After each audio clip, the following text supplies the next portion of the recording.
구체적인 통계를 한번 볼까요? 현재 16세에서 24세 사이 중국 청년의 절반이 넘는 52.9%가 고등교육을 받지 않았습니다. 지금 제조업이 AI나 스마트 공장으로 막 진화하고 있잖아요. 그런데 디지털 혁신 기술을 배우지 못한 이 거대한 저숙련 청년층은 갈 곳을 잃고 벼랑 끝으로 내몰리고 있는 현실입니다.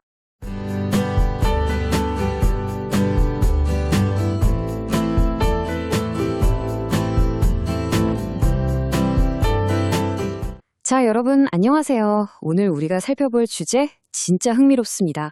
끝없이 질주할 것만 같던 중국 경제가 도대체 왜 갑자기 멈춰선 걸까요? 오늘은 그 방대한 데이터와 인구 통계 뒤에 숨겨진 진짜 현실을 짚어보려고 합니다. 그냥 겉으로 보이는 공식적인 숫자 말고요. 지금 글로벌 경제의 거대한 엔진 속에서 실제로 어떤 일이 벌어지고 있는지 저와 함께 차근차근 파헤쳐보시죠. 바로 본론으로 들어가 볼게요. 혹시 역사의 쓰레기 시간이라는 말 들어보셨나요? 지금 중국 소셜미디어에서 꽤나 화제가 되고 있는데 당국이 아주 필사적으로 검열하고 있는 단어입니다. 왜냐고요? 이게 지금 중국 대중들이 느끼는 비관적인 경제 상황을 너무나도 뼈저리게 또 완벽하게 포착하고 있거든요. 단순하게 요즘 경기가 좀 안 좋네 수준이 아니라 장기적인 침체에 빠졌다는 짙은 체념과 절망감이 담겨있는 아주 씁쓸한 현상입니다.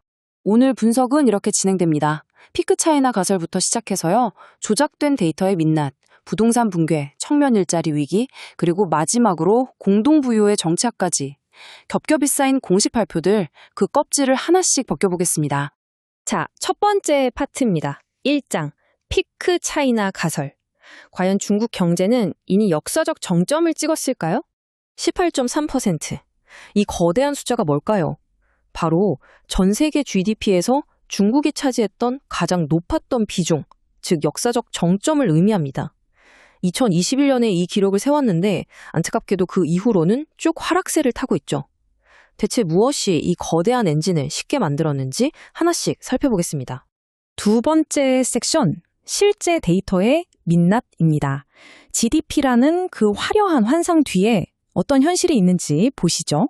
여기서 꼭 짚고 넘어가야 할 개념이 하나 있습니다. 바로 통계적 침묵이라는 건데요. 마피아들의 그 무시무시한 침묵의 규율에서 따온 말이죠. 베이징에서 발표하는 국가 GDP 숫자를 보면 항상 완벽하고 안정적이지 않습니까? 그런데 막상 지역 경제의 현실은 무너져 내리고 있거든요. 이 엄청난 괴리를 덮어버리는 어떻게 보면 당국의 마법 같은 관행이라고 할 수 있습니다. 구체적으로 2022년을 한번 볼까요? 당시 대규모 지역 봉쇄에다가 부동산 시장까지 무너지는 끔찍한 상황이었잖아요.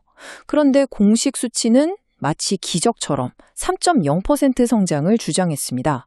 하지만 독립적인 분석기관들이 내놓은 실질 성장률은요. 놀랍게도 마이너스였습니다. 마이너스 0.3%에서 마이너스 0.8% 사이. 그러니까 경제가 앞으로 나아간 게 아니라 완전히 뒷걸음질 쳤다는 얘기죠. 2023년에도 이런 통계의 마법은 계속됩니다. 공식적으로는 5.2%나 성장했다고 발표했죠. 팬데믹 이전 수준이라고 자랑하면서요. 하지만 여러 실물 지표들을 종합해서 구조적 현실을 뜯어보면 실제로는 1.5%에서 2% 언저리에서 간신히 숨만 쉬고 있는 정체 상태였습니다. 자, 그럼 이런 통계적인 거품을 싹 걷어내면 진짜 모습은 어떨까요? 중국이 세계 경제에서 차지하는 비중은 앞서 봤던 정점에서 뚝 떨어져서 대략 15.9%로 쪼그라듭니다. 글로벌 경제를 힘차게 끌고 가던 메인 엔진 하나가 빠르게 식어가고 있다는 뜻이죠. 이건 우리 모두에게도 정말 엄청난 영향을 미치는 변화거든요. 세 번째 파트로 넘어가 보겠습니다. 부채와 부동산의 붕괴, 그 강력하던 성장의 엔진이 도대체 왜 고장나버린 걸까요? 과거 10년 동안 중국하면 떠오르는 게 엄청난 속도로 올라가는 스카이라인이었죠. 부동산과 지방정부의 인프라 건설이 중국 전체 경제의 거의 40%를 하드캐리했었습니다. 하지만 영원한 파티는 없는 법이잖아요. 지금의 금융 시스템은 더 이상 이런 마철로와 무리한 건설붐을 지탱할 돈줄이 꽉 막혀버렸습니다. 문제는 이 수치에서 극명하게 드러납니다. 5.4% 대 1%. 지방 정부들이 인프라 프로젝트를 하려고 시중에서 5.4%라는 꽤 비싼 이자로 돈을 빌리는데 정작 그 프로젝트에서 나오는 수익률은 고작 1%에 불과한 겁니다. 버는 돈보다 갚아야 할 이자가 5배나 많아요. 완전 밑빠진 독에 물 붓기인 셈이죠. 수학적으로 도저히 성립할 수 없는 망가진 게임입니다. 이런 엄청난 빚더미에 짓눌리면 어떤 일이 벌어질까요? 이른바 대차대조표 불황이라는 게 찾아옵니다. 개인도 기업도 새로운 곳에 투자하거나 돈을 쓰는 대신 오로지 빚 갚는 데만 혈안이 되는 거죠. 과거 일본이 겪었던 잃어버린 10년 기억하시죠? 새로운 성장이 꽁꽁 얼어붙었던 그 무서운 전철을 중국이 지금 그대로 밟고 있는 겁니다. 자, 네 번째 파트입니다. 청년 일자리 위기. 이 거시적인 경제 위기가 평범한 사람들, 그중에서도 청년들에게 어떤 영향을 미치고 있는지 살펴보죠. 구체적인 통계를 한번 볼까요? 현재 16세에서 24세 사이 중국 청년의 절반이 넘는 52.9%가 고등교육을 받지 않았습니다. 지금 제조업이 AI나 스마트 공장으로 막 진화하고 있잖아요. 그런데 디지털 혁신 기술을 배우지 못한 이 거대한 저숙련 청년층은 갈 곳을 잃고 벼랑 끝으로 내몰리고 있는 현실입니다. 정말 안타까운 취업 시장의 미스매치 상황인데요. 기업들은 당장 AI나 기술 인재가 없어서 발을 동동 구르는데 정작 수백만 명의 전통적인 문과 졸업생들은 일자리를 못 구해서 난리입니다. 직업훈련교사 1명당 학생이 무려 700명이라는 수치도 보이시죠?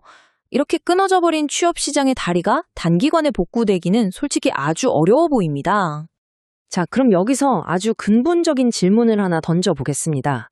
과연 새로운 신산업이나 다른 경제 모델이 무너져버린 그 거대한 부동산 붐을 완벽하게 대신할 수 있을까요? 마지막 5번째 섹션, 5장, 공동보유의 정치학입니다. 위기에 몰린 중국 당국이 꺼내든 해결책들을 한번 들여다보겠습니다. 당국이 경제를 살려보겠다며 밀고 있는 새로운 전략이 바로 신질적 생산력입니다. 전기차, 태양광, 배터리 이런 첨단 하이테크 수출로 성장을 이끌겠다는 건데요. 아이디어는 좋습니다만 수학적으로 계산을 해보면요. 이런 첨단 산업들의 규모가 예전 부동산 부문이 남겨놓은 그 엄청난 빈자리를 메우기에는 턱없이 작다는 게 현실입니다. 또 하나, 공동부유 정책도 빼놓을 수 없죠. 겉으로는 빈부격차를 줄이고 부를 재분배하는 훌륭한 복지수단처럼 포장되어 있습니다. 하지만 독립적인 분석가들의 평가는 전혀 다릅니다. 이건 단순한 사회복지가 아니라 지나치게 몸집이 커진 민간 기업들을 억누르고 국가가 경제 통제력을 다시 강하게 쥐기 위한 치밀한 정치적 도구라는 겁니다. 그 파급 효과가 어마어마하거든요. 정치적인 통제를 확실히 하려고 사교육, 게임, 빅테크 같은 거대한 민간 산업들을 아주 강력하게 규제해버렸잖아요.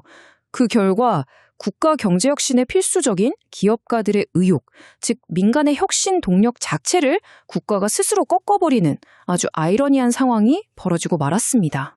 오늘 살펴본 모든 자료들이 공통적으로 가리키는 결론은 이겁니다. 지금 중국의 경제 상황은 그냥 시간이 지나면 낫는 가벼운 감기가 아닙니다. 투자 주도형 성장의 화려한 시대는 이미 끝났고 그 자리를 무거운 부채의 사슬이 꽉 채워버린 아주 명백하고 영구적인 구도적 둔화로 접어들었다는 뜻이죠. 자, 오늘 분석을 마무리하면서 여러분께 질문을 하나 남기고 싶습니다. 우리는 그동안 끝없이 부상하는 중국에만 익숙해져 있었잖아요. 하지만 이제 성장이 멈추고 구조적인 쇠퇴를 관리하는 데 집중해야 하는 새로운 중국이 다가오고 있습니다. 과연 세계 경제는 그리고 우리는 이 거대한 패러다임의 변화를 맞이할 준비가 되어 있을까요? 오늘 짚어본 내용들이 이 질문에 대한 답을 찾는 데 도움이 되셨길 바라면서 이번 시간은 여기서 마치겠습니다. 함께해 주셔서 감사합니다.